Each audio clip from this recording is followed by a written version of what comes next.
তো ইয়া হৈছে AS21 কেফ এণ্ড ধাবা মুৰি চাওক অসমৰ গৌৰৱ বুলি ক'ব পাৰি এশিঙীয়া গড় যাৰ গাঁৱৰ খালি ওলাব দিবা চেষ্টা কৰি আছোঁ। ৰেকিব ফিয়া নতুন এটা ভিডিঅ'ৰ সৈতে মই ৰেকিব আপোনালোক সকলোকে স্বাগতম জনাইছোঁ। তো আজি চাওক মই ক'ত পঠাইছোঁ, আজি এখন বিশেষ হোটেল আপোনালোকক দেখাম।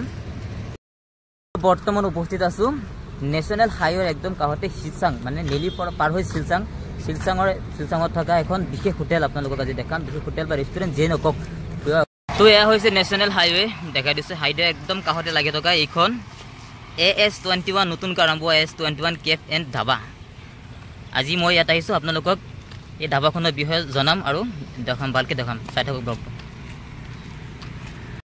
মই আগতে কৈছোঁ যিহেতু আমি মধ্য অসমৰ পৰা বিলং কৰোঁ, তো দেন মৰিগাঁৱৰ মধ্য অসমৰ এইখন এখন বিশেষ ৰেষ্টুৰেণ্ট বা ধাবা বুলি ক'ব পাৰি। AS21 কেফ এণ্ড ধাবা নতুনকৈ আৰম্ভ হোৱা। তো এয়া হৈছে AS21 কেফ এণ্ড ধাবা, মৰিগাঁৱৰ এখন বিখ্যাত ধাবা বুলি ক'ব পাৰি।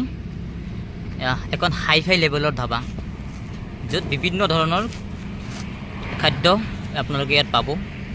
ভিতৰলৈ গৈ আপোনালোকক দেখাই আছোঁ।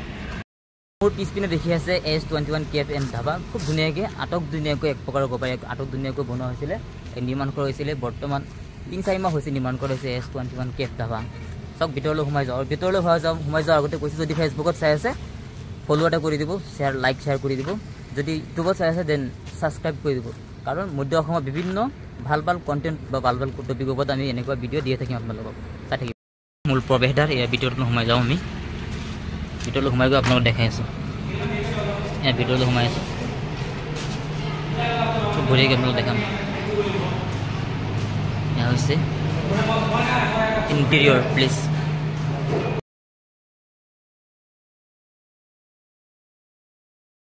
তো ভিতৰলৈ সোমাই আহি এটা খুব ধুনীয়া ভিউ আপোনালোক উপভোগ কৰিবলৈ পাব। ইয়াত দেখাই দিছোঁ এবাৰ, খুব ধুনীয়া ভিতৰৰ দৃশ্য। এয়া হৈছে হোটেলৰ ধাবাৰ মাজভাগৰ দৃশ্য আপোনালোক দেখাই দিছোঁ। লাইটিঙৰ ব্যৱস্থাটো খুব ভাল, চব লাইটিং ধুনীয়াকৈ লাইট লগাই থৈ আছে। AS21 cafe and dhaba, this is অত্যাধিক সা সুবিধাযুক্ত এখন ধাবা বা ৰেষ্টুৰেণ্ট যেই নকওক। ইণ্টেৰিয়ৰ প্লেচ যিকোনো আপোনালোক দেখা আছে, খুব আহল বহল, বহুতো খুব ধুনীয়া এটা পৰিৱেশ ইয়াত আপোনালোকে পাব। আৰু খাবলৈ খুব ভাল এটা ৰেষ্টুৰেণ্ট বা কেফ ধাবা বুলি ক'ব পাৰি। মোৰ পিছপিনে দেখি আছে ধুনীয়া বস্তু ইয়াত সজাই থোৱা হৈছে। তো মোৰ পিছপিনে দেখি আছে বিভিন্ন ধৰণৰ সামগ্ৰী ইয়াত মানে সজাই থোৱা হৈছে। মই এবাৰ দেখাই দিছোঁ আপোনালোকক। চাওক অসমৰ গৌৰৱ বুলি ক'ব পাৰি এশিঙীয়া গড়, যাৰ কাৰণে অসম বিশ্ববিখ্যাত। এশিঙীয়া গড় খুব ধুনীয়াকৈ ইয়াত লগাই থোৱা আছে, এশিঙীয়া গড়। ইপিনে আছে কাছ। চব এবাৰ দেখাই দিছোঁ আপোনালোকক ধুনীয়াকৈ।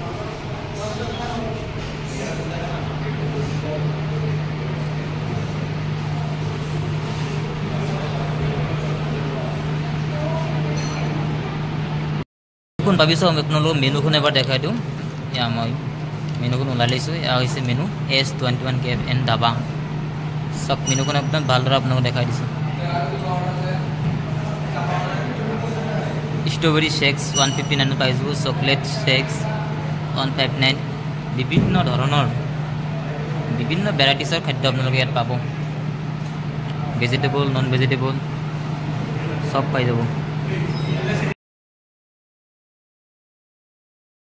কি ধুনীয়া এটা পৰিৱেশ, আল্টিমেট মানে মনোমুগ্ধকৰ। চক এইবিলাক চালেই আপোনাৰ এনেই খাবলৈ মন যাব।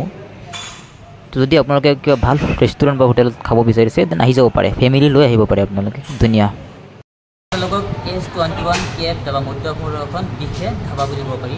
আৰু এই মুহূৰ্তত মোৰ সৈতে ষ্টাফৰ লোক আছে, তাৰ পৰা মই জানিব বিচাৰিম কেতিয়া অপেনিং হৈছিলে।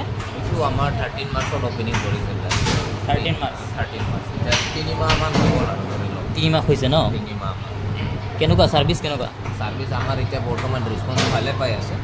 এতিয়াতো নতুন অলপ সময় লাগিব, লাহে আমি আপডেট কৰি আছোঁ। মটন থালি নাছিল, এতিয়া মটন থালিও ওলাই দিলোঁ। এতিয়া আমি হাঁহৰ থালিও দিবা চেষ্টা কৰি আছোঁ। যেতিয়া আমাৰ কাষ্টমাৰ ৰেছপঞ্চ ভাল হৈ যায় তেতিয়াহ'লে আমি ডাক থালিও কৰাই দি দিওঁ। ইয়াৰ একজেক্ট লোকেশ্যনটো ক'ত? এইটো লোকেশ্যনটো হ'ল জাগিৰোড পাৰ হৈ পালে শিলচাং, যোনটো BPCL পেট্ৰল পাম্প আছে, ইয়াতে আমাৰ লোকেশ্যনটো BPCL পেট্ৰল পাম্প লগতে আছে ধাবাখন। দুটা সাইডত দুটাকৈ পেট্ৰল পাম্প আছে ন দুটা সাইডতো পেট্ৰল পাম্প আমাৰ যোনটো নেক্সট সাইড গুৱাহাটী লাইন এইটো সাইডতো আমাৰ ধাবাখন খোলা হ'ব কেফে ধাবাটো কি কি ভেৰাইটিছৰ খাদ্য পাব ইয়াত আমাৰ ইয়াত নন ভেজো পোৱা যায় পিয়'ৰ ভেজো পোৱা যায় ধৰি লওক আপোনাৰ থালি হৈ গ'ল চিকেন থালি ব্ৰইলাৰৰ আছে লোকেলৰ আছে তাৰপিছত মটন থালি হৈ গ'ল সেইখিনি তাত কম দামত পাবনে ইয়াত আপোনাৰ এইটো আমাৰ নৰ্মেলি ধাবা প্ৰাইচ এভাৰেজ ৰেঞ্জত আছে তেনেকুৱা নহয় হাইও নহয় মিডিয়ামো নহয় অলপ এভাৰেজত আছে তো আমাৰ ইয়াত ব্ৰেকফাষ্টো হোৱা যায় 8টাৰ পৰা আমি অপেনিং কৰোঁ 8টাৰ পৰা অৰ্ডাৰ কৰোঁ ৰাতি 11টা লাগে মানে 10:30 প্লাছ অৰ্ডাৰ খাওঁতে 11টা হয় বৰ্তমান কিবা অফাৰ আছে নেকি বৰ্তমান আমাৰ অফাৰ আছে যোনটো অফাৰটো হ'ল যেতিয়া কাষ্টমাৰে ছেকেণ্ড টাইম ভিজিট কৰে সিহঁতক আমি 10% ডিছকাউণ্ট দিয়া যায় এতিয়াতো বৰ্তমান চবকে এইটোৱে প্ৰভাইড কৰি আছোঁ নেক্সটলৈ আমাৰ কাষ্টমাৰ ৰেছপন্স ভাল পালে আমি আৰু দিম আৰু বেলেগ বেলেগ বিভিন্ন ধৰণৰ আমি অফাৰ দিম প্ৰভাইড কৰিম কাষ্টমাৰৰ কাৰণে আছিলে 37 নং ৰাষ্ট্ৰীয় ঘাটৰ একদম কাষত লাগি থকা S21 কেফ এণ্ড ধাবা লোকেশ্যনটো কৈ দিছোঁ গুৱাহাটীৰ পৰা আহোঁতে শিলচাং পাৰ হৈ অলপ আহিব লাগে শিলচাঙতে ধৰিব পাৰি নেলি পাৰ হৈ শিলচাঙত আৰু যদি নগাঁও বা নগাঁৱৰ পৰা আহিছে দেন ধৰমটোল পাৰ হৈ শিলচাং কপিলি ব্ৰিজটো পাৰ হৈ শিলচাঙৰ এইখন বিখ্যাত কেফ এণ্ড ধাবা আৰু ইয়াত পাৰ্কিঙৰ কোনো অসুবিধা নাই ইয়াত দেখিছে মোৰ পিছপিনে বহুতো জেগা পৰি আছে পাৰ্কিঙৰ কোনো প্ৰব্লেম নাই যদি তেলো শেষ হৈ যায় তেতিয়াও প্ৰব্লেম নাই কিয়নো ইয়াত দুটাকৈ তেল দিব আপোনাৰ পেট্ৰল পাম্প দেখাব মই এবাৰ দেখাই দিছোঁ এয়া হৈছে পেট্ৰল পাম্প একো টেনশ্যন নাই গাড়ীত তেল শেষ হৈ গ'লে আপোনালোকে তেল ভৰাব পাৰিব ইয়াৰ পৰা আৰু সিপিনে আৰু এটা আছে ৰাস্তাৰ সেইটো ছাইডত দুটাকৈ পেট্ৰল পাম্প ইয়াত আছে তেল ডিপু আজি ভিডিঅ'টো ইমান আছে যদি ভিডিঅ'টো ভাল লাগিছে লাইক শ্বেয়াৰ কৰি দিব নতুন ছাবস্ক্ৰাইব কৰি দিব ইউটিউবত ফেচবুকত চাই আছে ফ'ল' এটা কৰি দিব থেংক ইউ নতুন এটা ভিডিঅ'ৰ সৈতে